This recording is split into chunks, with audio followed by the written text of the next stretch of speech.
I want to congratulate my honourable friend, the member for Poplar and Limehouse, for securing this really important debate.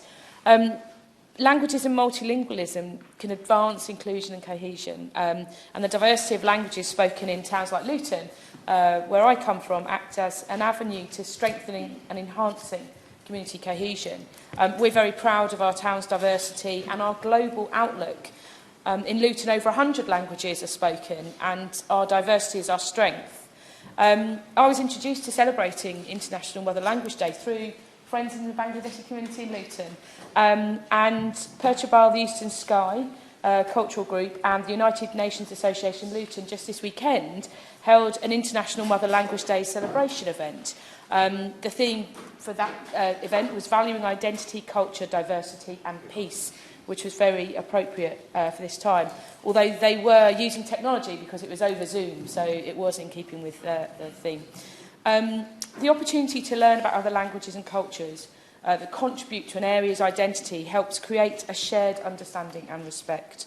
And I reflected in the short piece I did to the event how my own mother language, English, is actually derived from so many other languages, be it the old Germanic languages, Norse, Latin, French, some ancient Greek.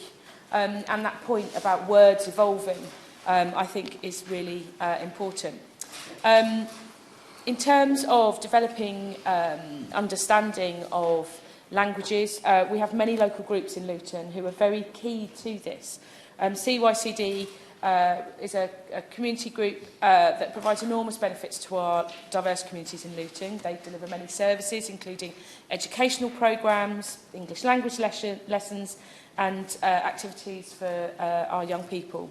But one of the most important things they're doing recently are the social and heritage history projects, particularly around oral history, where you learn about the social development of different generations, which is spoken. You wouldn't be able to write it down.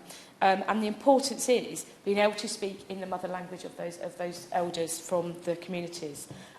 You know, if we don't retain these links of being able to speak languages of our generations above us, we will lose that out. And actually, very pertinently, on Sunday, I visited the Luton branch of the Association of Ukrainians of Great Britain, you know, to express my solidarity with the community and support their donation drive. They were coming together. I was listening to accounts about the invasion by Putin, the fear that some of their family members had back in Ukraine.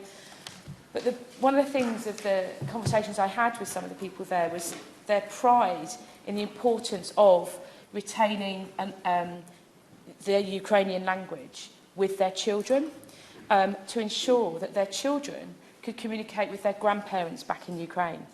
And that, I think, is something that's prevalent for so many different languages. Particularly in Luton, we've had many of the supplementary schools to facilitate this, be it Bangla or Ukrainian, as I've just mentioned, but also Turkish, Polish, Greek, Tamil. And so for young children to learn the language of their parents and grandparents so that they are fluent, like we've heard others say, is really, really important to remembering these connections.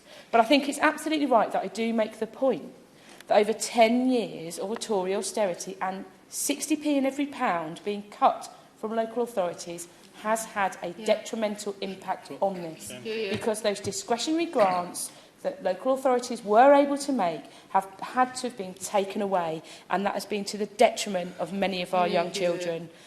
On that basis, I'd like to hear what the Minister has to say about the impact of 10 years of Tory austerity and those cuts to local authorities on these community language schools and supplementary schools, and the impact it's taken on particularly intergenerational communication, cohesion, and similarly, if we talk about learning and remembering one's mother language, we also have to reflect on the fact that funding for providers of English for speakers of other languages, ESOL, across England was slashed from £202 million in 2008 to only £105 million in 2018, a real terms cut of almost 60%.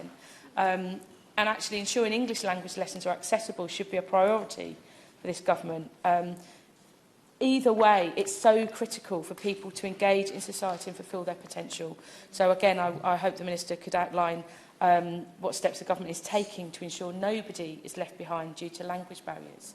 And my final point is, one of the things I've heard is people talking about the language they've learned. I studied French as a younger person, but the most important thing I learned on Sunday was how to say hello in Ukrainian. So I'll leave you with privyet.